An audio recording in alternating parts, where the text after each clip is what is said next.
And as Jurgen said in his introduction, my day job, my everyday job, is as a professor of public law. I do have a background in public administration, and that might strike you as an unusual perspective to come to basic income from.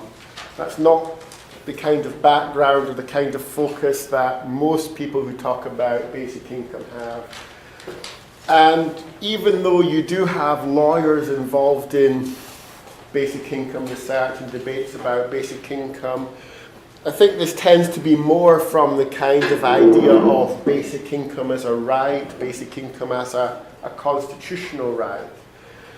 My interest is in basic income as a policy and basic income as it might be designed or implemented in the real world and the challenges of doing so. This is something, as Jurgen said, we've been talking about this, arguing about this, and writing about this for more than 10 years now, and for a long time. I think things might be changing now, but for a long time, when I started to tell people, or we started to tell people that we were concerned about challenges of implementing basic income, we got some rather funny looks. Basic income was this policy that was really desirable because its implementation was simple, because it was unproblematic. And I've never seen a policy yet whose implementation was not problematic, so I was very skeptical about this and continue to be skeptical. And that, in one way, is the genesis of our work on basic income and its implementation. So, I love the self-reference in this slide. So, the first part is overview, but this is the overview when I present the lecture out loud. And then I'm going to reprise what I understand has been a theme of this series of lectures on basic income as an idea versus basic income as a policy, and draw out one or two specific implications of that kind of transition that's been made as in basic income. I'll summarize the debates that Jurgen and I have been protagonists, or perhaps antagonists would be a better word, in. And then I'm going to talk about a slightly new idea, Cassandra style. Cassandra, you know, was the Greek prophetess who had the misfortune that every prophecy she made was true, but she was never believed. And the prophecy I'm going to be exploring a bit, not that it necessarily will come true, is the idea that basic income could be a fiasco. And we'll conclude after that. So, just to reprise the idea of basic income as an idea versus as a policy, and its implication for thinking about implementation and administration. You know, for many people, and for many of the early contributions to debates on basic income, those talking about basic income were always not interested in basic income itself, or if they were, that was their secondary interest.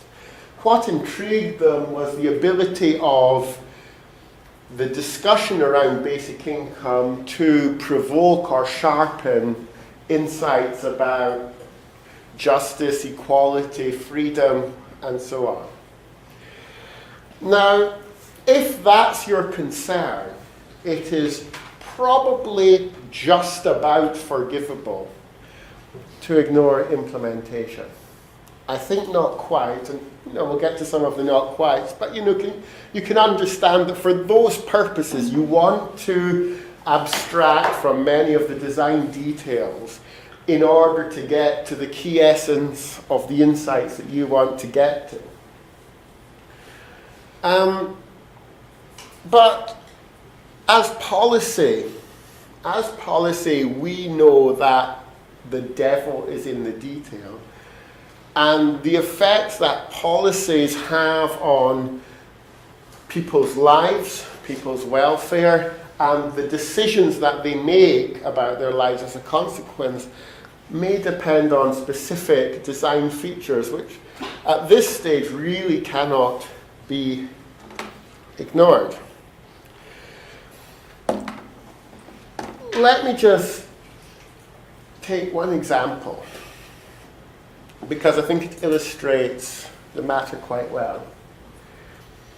So for a long time, when people were talking about basic income, they often referred to the experience of the Alaska Permanent Dividend Fund.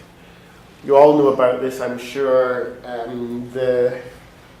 Essentially a wealth fund for Alaska's oil revenues invested, and the dividend on that investment gets distributed to all citizens. So a real-life example of a basic income in Alaska. Now, you can certainly talk about it as an idea, but when we start to think, well, is this a good design for a basic income? Well, maybe in some ways, yes.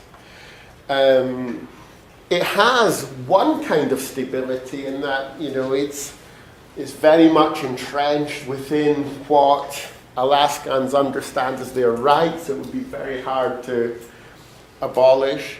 But, it gets paid once a year, and the amount that it's paid at varies depending on the performance of the wealth fund at the time. Now, think of the effects of this on people's lives and on their behavior. One of the things we want a basic income to do, we want it to give income security so that people who might otherwise face a high degree of income insecurity can have that insecurity ameliorated.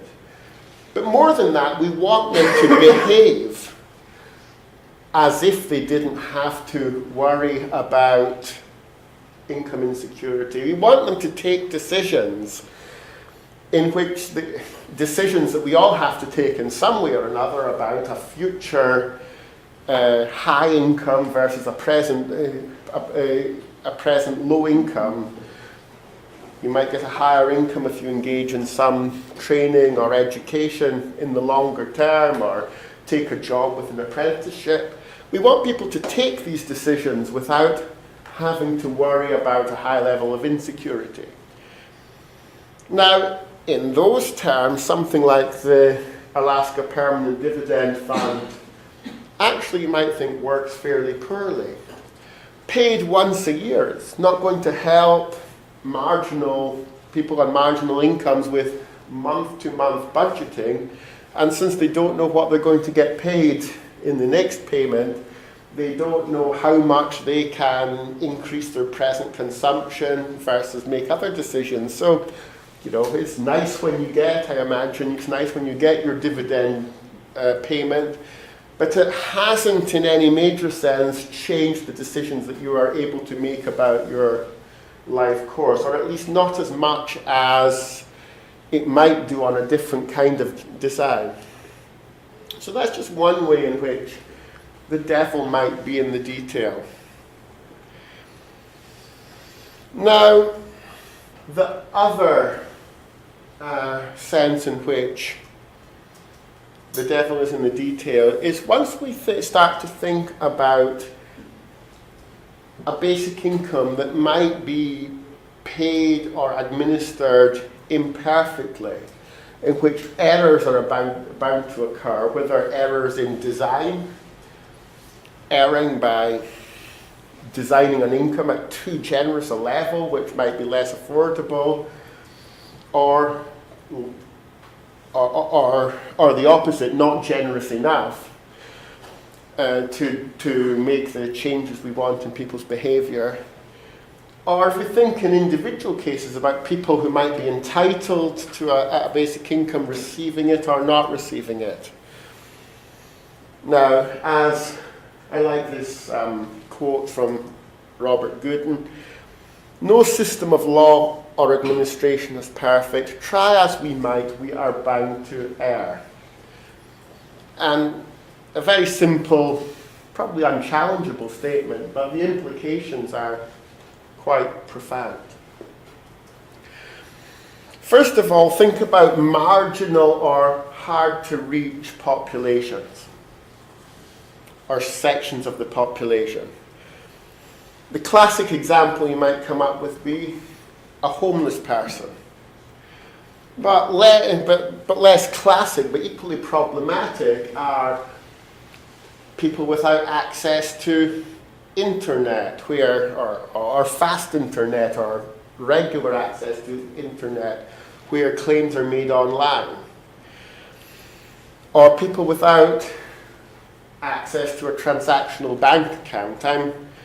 I'm told by basic income people in Finland that's not really a problem in Finland. But in the United Kingdom, about 5% of our population doesn't have access to a basic transactional bank account.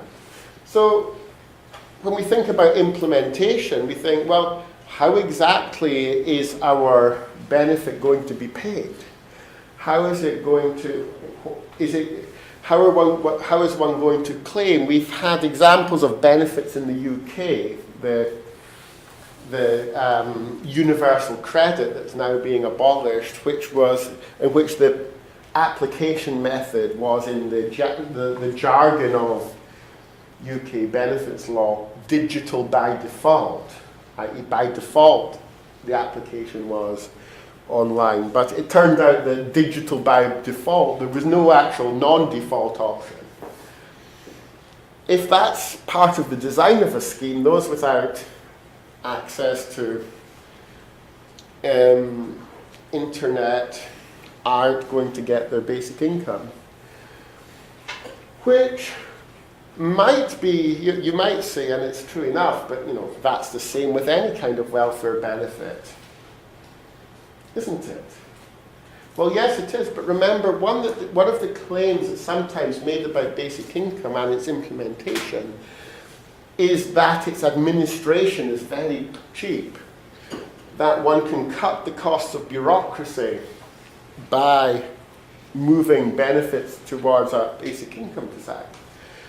But how far do we move towards a basic income design, and how far do we move towards cutting bureaucratic costs before we're making trade-offs between the universality and some of the goals of basic income and between one of the secondary goals of cutting administrative costs? And think about, if errors are inevitable, the next question is, well, what errors do we want to make? And it's a slightly unusual perspective to think about wanting or choosing to make errors.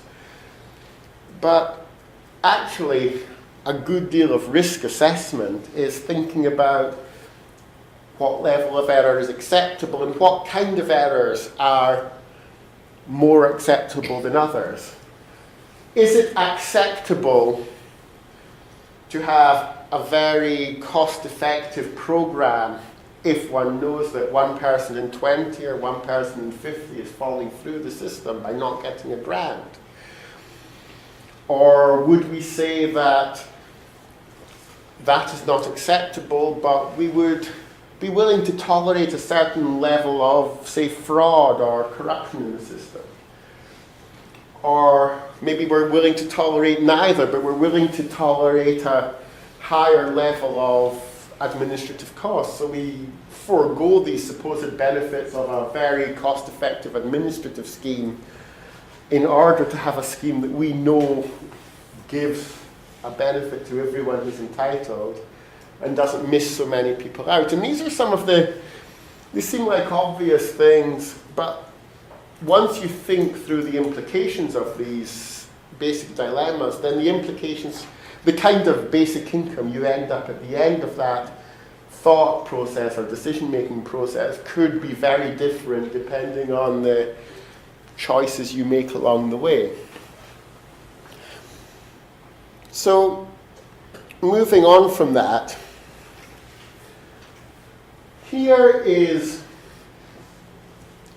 this is, I guess, the orthodox view. This is the view we've encountered in what everyone else says. So, Philippe Van Perez says, he makes a case for a basic income, assuming a computerized and efficient tax collection and transfer payment technology. Which reminds me of an old joke about 3 social scientists get stranded on a desert island. And there's a sociologist, and there's an anthropologist, and there's an economist. And they all have to make a plan for how to survive on the desert island. And the sociologist starts by saying, well, first we've got to attend to, the way we work together and ensuring social cohesion amongst ourselves so that we can, work together and get off this island. And the anthropologist says, well, why don't we study some of the natives? They seem to get on quite fine here, so maybe we can too by studying the way they live. And then the economist says, no problem, I can get off this island. First we assume a rowing boat. And when, for all he might have made great contributions to basic income, when Van Perez says, assuming a computerized and efficient tax collection and transfer payment technology, that's what I think of. And my experience here was I spent a short but extremely formative part of my academic career at the University of the West Indies in Jamaica. And I just wonder what some of my former colleagues would have thought about this statement. More generally, if you look at the views in the basic income literature on implementation and administration, what you see is little 2-line references like this, by and large. There's very little literature that seriously and in-depth addresses implementation issues. Here's one of the only examples, and it's Klaus Offer. Here's what he says about basic income. Basic income is an alternative to welfare policy that radically economizes on the administrative overhead costs of fighting poverty, provided that basic income transfer is sufficiently high to afford the basic means of subsistence.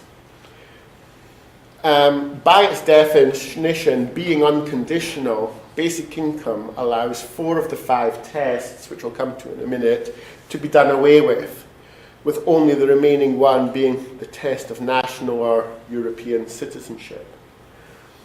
So here's the idea in a nutshell. Selective welfare benefits involve, by definition, selection, and that selection is an administrative burden. The more we can get away from selectivity, the more we can reduce the administrative burden of a welfare policy. And basic income takes that to the extreme, because one abolishes every single test except the test of citizenship. I don't plan to talk about this, but these are the 5 tests: means test, family support test, employment or employability test, needs test, and finally the one remaining nationality or residence test. To which you might ask, well, who could possibly disagree? Who could possibly disagree with such a logical, almost trivial chain of reasoning? If the administration of a scheme involves certain tests. These tests are costly. If you abolish them, then you have a less costly scheme. Now, the short answer to the question, who could possibly disagree, is me and Jurgen. But since we don't want to go home yet, I'm going to give you the slightly longer answer.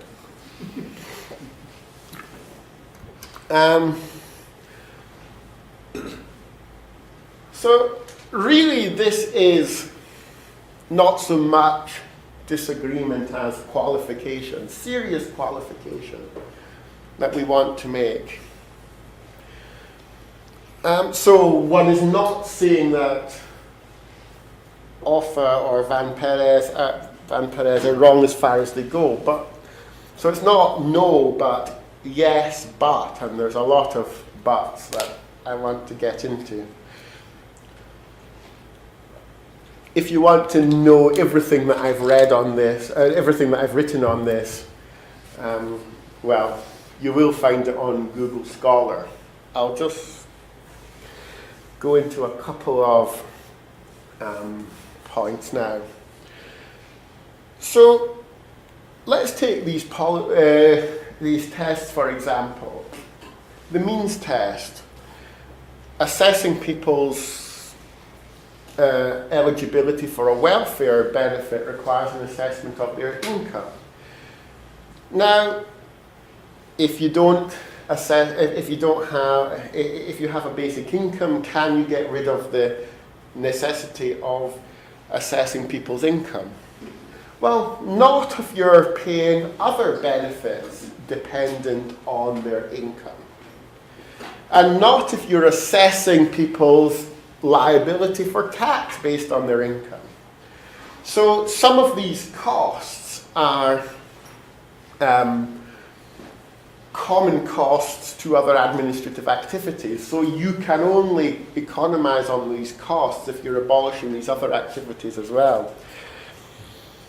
One of my first academic endeavors was talking about regulation of infrastructure. And one of the concerns was, how do you regulate access pricing for things like mobile phones when, in order to have a mobile phone network,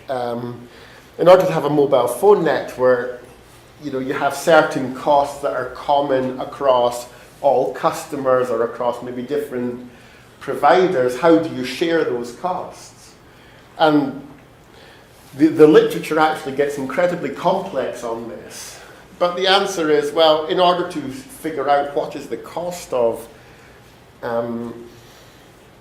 assessing the means test, you would have to know, well, to what extent is it shared with other activities? And another consideration is that while Offa's analysis might appear to some kind of paradigmatic definition of a basic income, an income paid at subsistence level without means test or work requirement, it seems to me that every time that basic income makes it onto the policy agenda in some way that has a realistic possibility of being enacted, being implemented, the definition of basic income somehow becomes stretched. So one might start to think, well, maybe there will be a cap on income somewhere beyond which it's not paid, or maybe there'll be some kind of participation requirement, or maybe we think of a basic income as an aggregation of 2 or 3 separate, benefits. The other thing that's interesting is, in the UK context, has been what they call passported benefits. A passported benefit is a benefit that you don't assess the eligibility to the benefit itself, but if you receive benefit A, then you're automatically eligible for benefit B.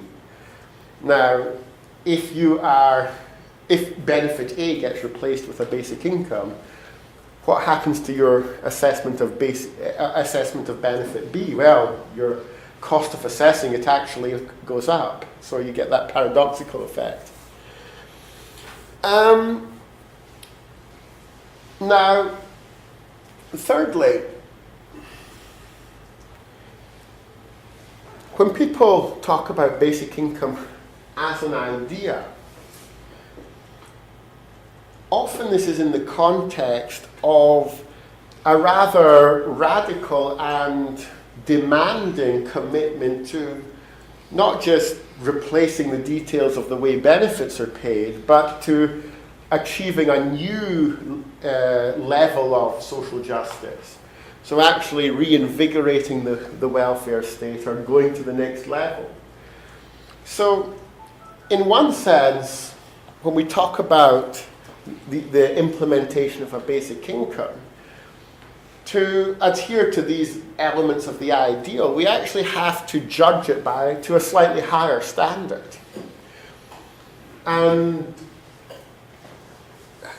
I'm not sure about the best vocabulary to express this in, but in our writing before, Jurgen and I have talked about the distinction between nominal versus substantial universalism. We could say a benefit is nominally universal if every citizen is nominally entitled. By virtue of being a citizen, they are entitled to a certain benefit. But unless they not only have this entitlement, but unless they actually receive it in such a way that makes the change we want in their lives and their decisions, then we haven't achieved this level, this sort of higher aspiration of substantial universalism. And of course, we do still care about the effects on lives and behaviour. If a basic income is implemented in such a way that is harder to access, even for a small section of the population, then in some sense we've failed.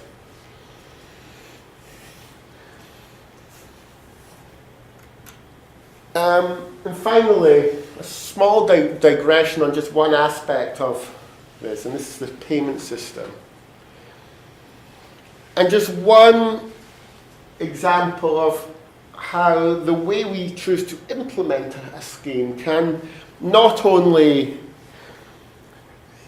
help those who are in favour of a scheme, but can also help those who might be opposed to it.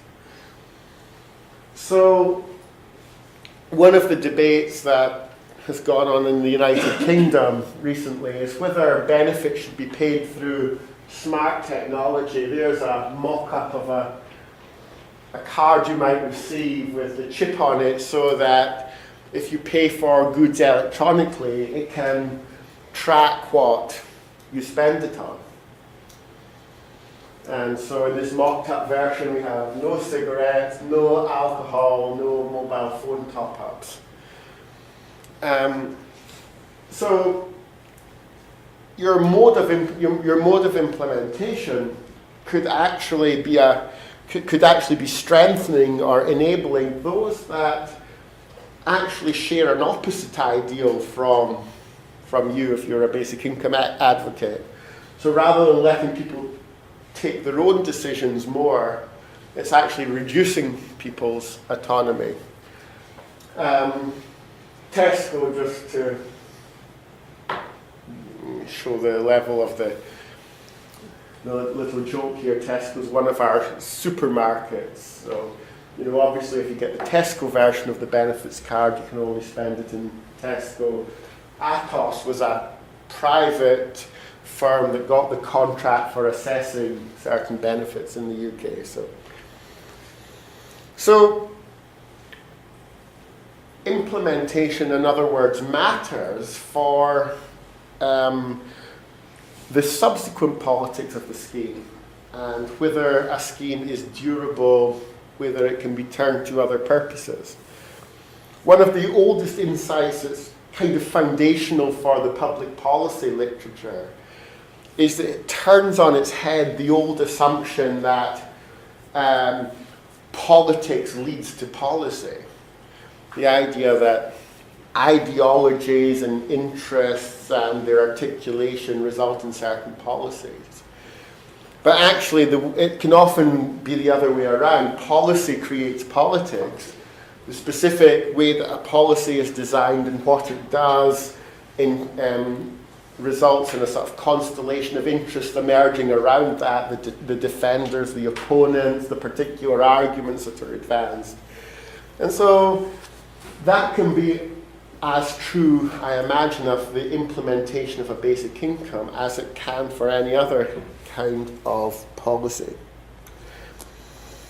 So that's so far so much to summarize existing debates and our contribution towards it. But I want to talk about an idea which I'm sure is very controversial, but I think is nothing if not fun. And that's basic income as a policy fiasco. So here's a picture. These are, for those of you who are familiar with the United Kingdom's political history, these are the famous poll tax riots. In the late 1980s, the government of the day introduced a new way of funding local government called the community charge. Everyone called it the poll tax. And it was simply a per capita charge if you were within a category of, certain category, you paid it to 20%, but there was just two levels of payment. Everyone paid the same. Remarkably, the government that introduced it thought it would be a vote winner. They thought it would win them the next election. Instead, what they got was this, the poll tax riots. And in every single measure by which you would demonstrate or evaluate the success or failure of a policy, it was a failure. In terms of its ability to raise revenue for local government, it was a failure. It had to be repealed within 2 years of its introduction, so all the effort of implementing it only resulted in it being replaced. It was replaced with a local government property tax, and there had been a local government property tax before, called rates. The new property tax, the community charge, was actually a tax less good, less efficient than the old one. But of course, in the 2 years of having the poll tax, local authorities had lost their capacity to assess property values. So in re-implementing a property charge, they had to do it in a much cruder way. So in every sense, it was a failure. Now, this is my Cassandra-like moment because, this is the poll tax riots of, I think, 1990. Could this instead be, the early 1990s, 1993, I think. Could this be the Finnish basic income riots of 2020? I should say this is not so much a prediction as a warning. And not a warning of what will happen. I don't want to say this is an inevitable, but this is what I think could feasibly happen and is more likely to happen if one doesn't take Jurgen and my side of the debate, that really basic income has to be thought of from the perspective of implementation in a more bottom-up way.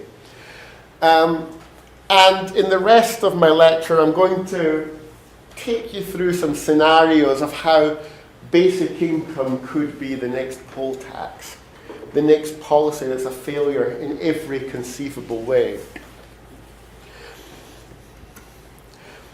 So there's some literature here. Allow me just to take you through a few highlights. A definition from Patrick Dunleavy: policy disasters or fiascos are large-scale, avoidable policy mistakes or significantly and costly failures of commission or omission by government. And there's, I think a very important qualification that he takes from Barbara Tuchman, which is that these failures are not, at least in retrospect, are a surprise. They are rather obvious to everyone except those who were taking the original decisions. And in thinking about basic income as a possible policy fiasco, we've drawn, I think, quite heavily on the work of Sam Sieber, who wrote a book called Fatal Remedies. It's one of the most fun books in social science. I mean, it has its other merits and demerits, but just for sheer fun, I challenge you to get better than Sieber. And it's essentially a catalogue of policies that end up producing the opposite effect to those which they intend. The term fatal remedies is like the old joke in medical community. So how did the operation go? And the answer being, oh, the operation went very well, but the patient died. So maybe the introduction of a basic income could be highly successful, except for its effects. Could that happen? And let me emphasize, for the sake of, I'll repeat this about 10 times between now and the end, in the hope that no one fails to pick this part of my lecture up. I'm not saying this is inevitable. I'm not saying this has to happen. And I think this can actually be rather easily avoided. But the cue to avoiding it easily is to start now to make concerns of implementation part of the core of the research agenda on basic income. So I'm going to take you through, do I have time for 4 examples? Oh, it's up to 4 examples, and see how these could add up possibly to basic income as a policy fiasco. So my first example would be the sin of what we might call basic income fetishism. So basic income fetishism would be the error of assuming that a basic income is such a good thing that any policy worthy of the name basic income is therefore an improvement over its alternatives.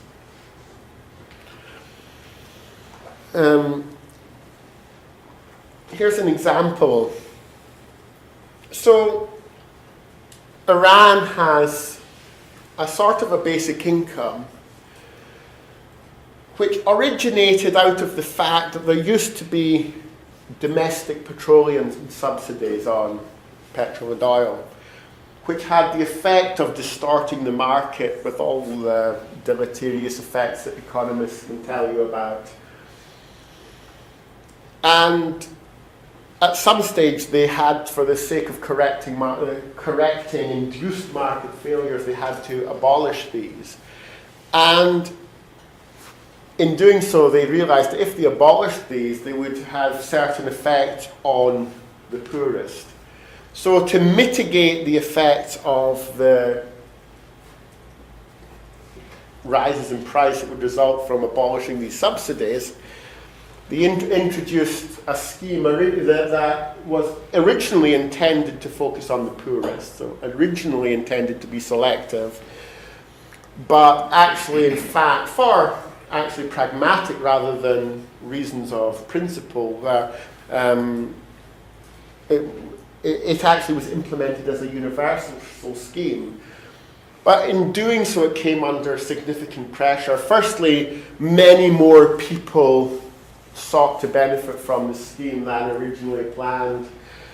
The price of oil has come down quite significantly, as you know, meaning the level of funding for the scheme has come under significant pressure. As a result of which, the government faces a choice between reducing the level of the income, the basic income, or making it a more selective scheme.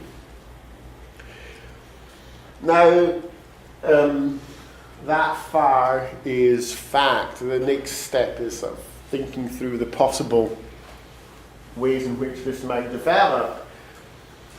Basic income fetishism would be to say, well, such is our commitment to universalism that we would choose B over A.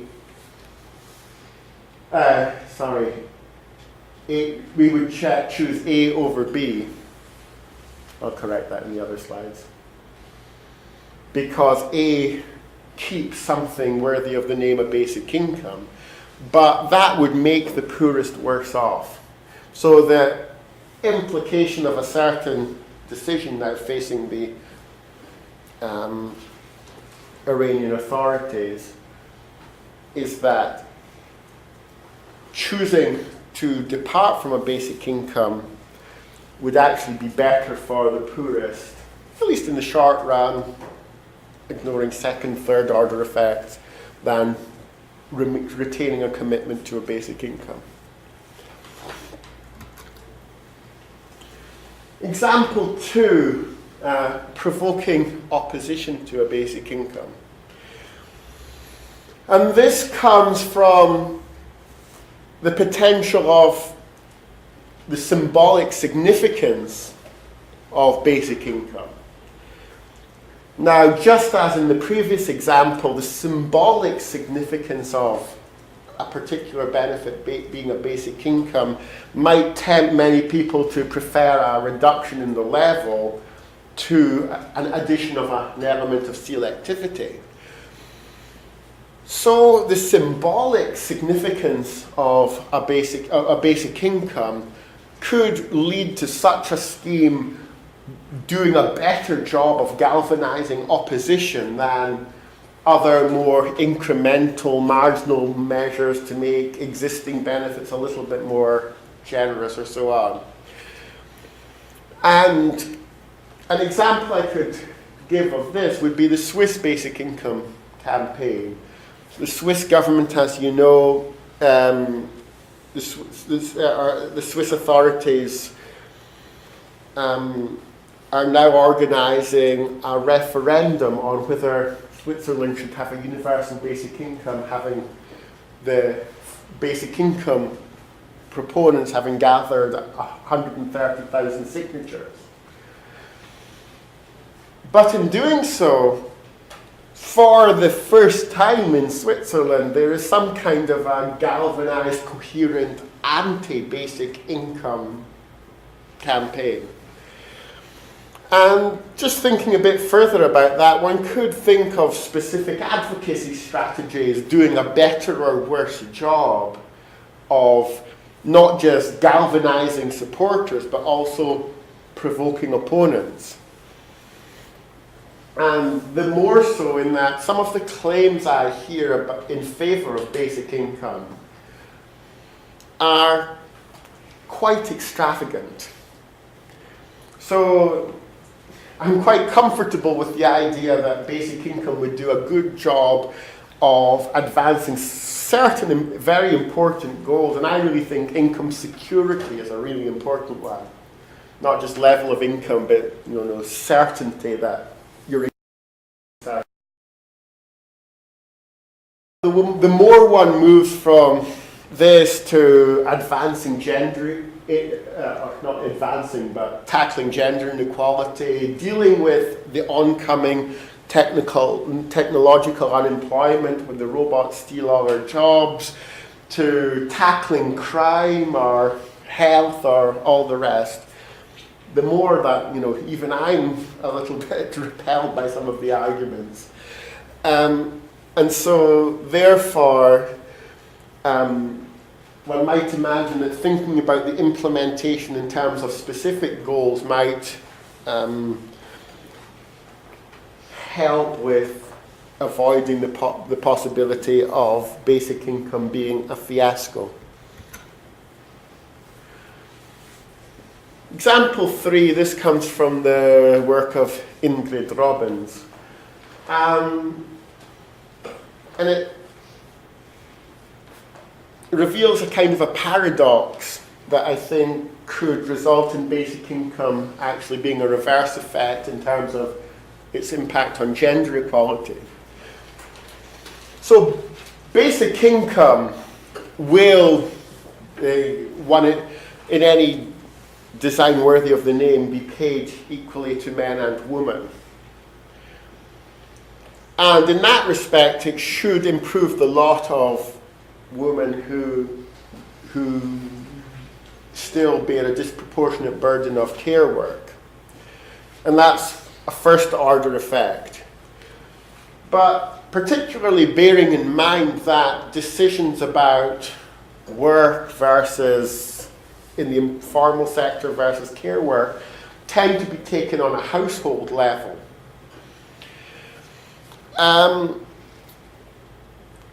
Doing so, paying a basic income, could make it rational. Certainly if the objective is to maximize household rather than individual income, could make it rational for women to withdraw more from formal work and for the opportunities that this provides. And so what you have is progress towards a goal, gender equality, depend on a fairly fine balance, and a balance between equalizing benefits and equalizing opportunity. Now, the imbalance and the reverse effect comes whereby advancing one of these sides in the balance, equalizing benefits, without corresponding measures to improve the other side, strengthening one side of this balance relative to the other could even set back progress towards gender equality. And my final example, which I'm going to take the opportunity to go into, comes from the idea of the latent value of work.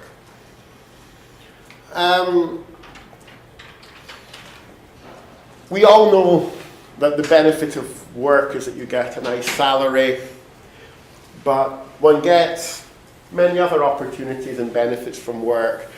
Time structure, social status, self-identity. You know, I'm a professor, that's a big part of who I am and how I see myself and how I present myself to the world. I get to come to places like Finland, which, you know, is very pleasant for me.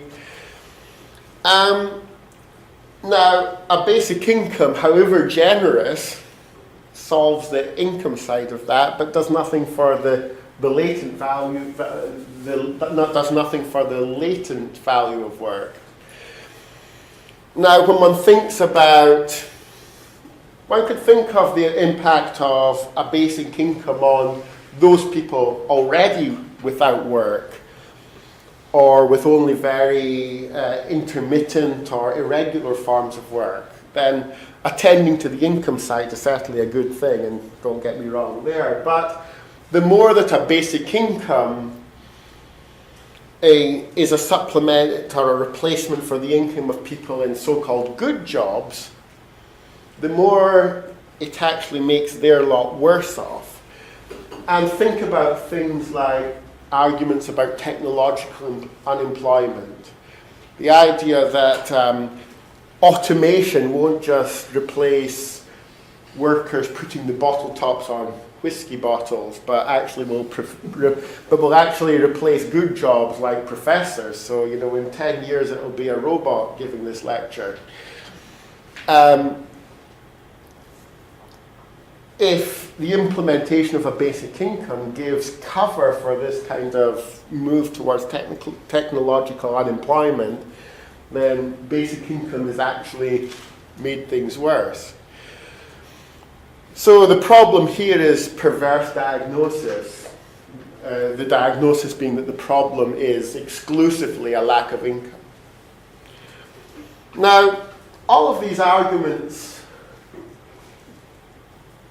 again, just let me repeat the point. They're not any kind of claim about inevitability, but they're claims about how we move towards a basic income and how we design a basic income and what a basic income is a replacement to versus what is it a complement to, are questions that we, I think, have to answer before we answer the first question, is a basic income even a good thing?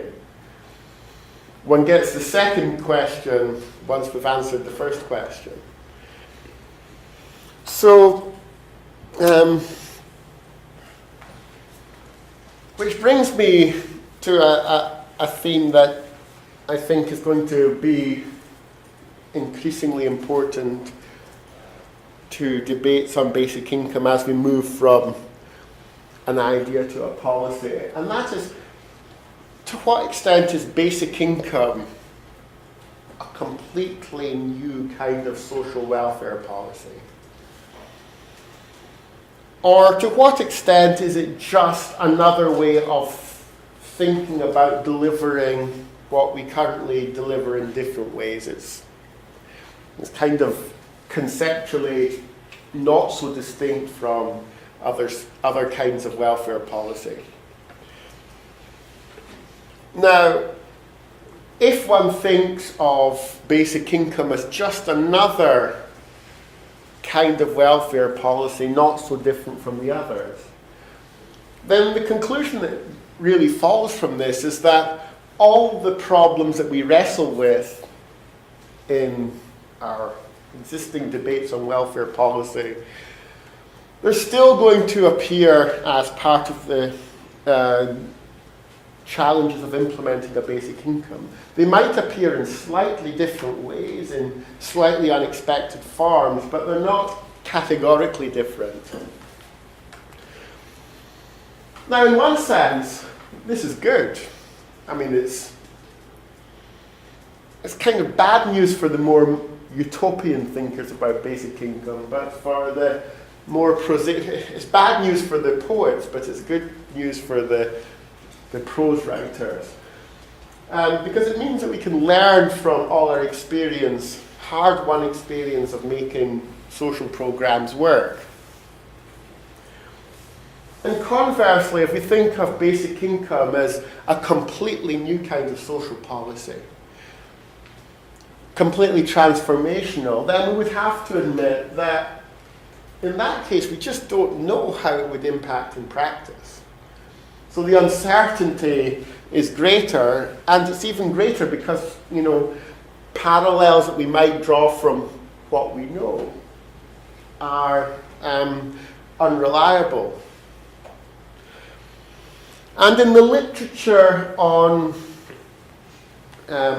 policy disasters, there's a theme I quite like, and it's the idea that surrounding a lot of policy disasters or policy fiascos is a belief in the great leap forward.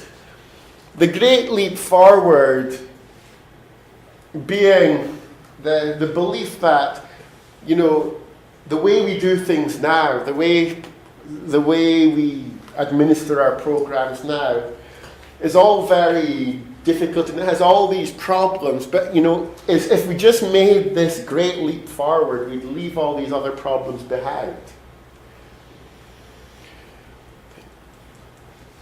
And the failure to realize that a lot of these problems will come with you into the brave new world, and the failure to plan for them and allow for them and to work around them is, as one of the causes of policy fiasco, as a familiar theme in the literature. And so something that, it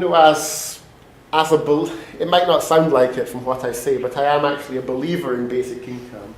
And as a believer in basic income, that for me would be the saddest thing.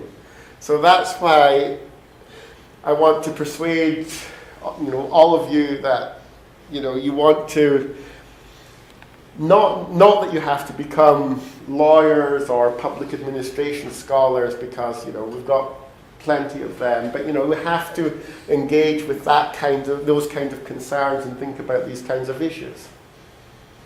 And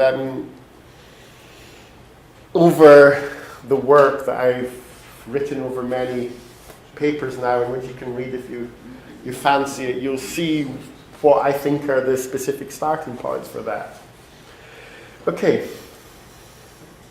Thanks very much.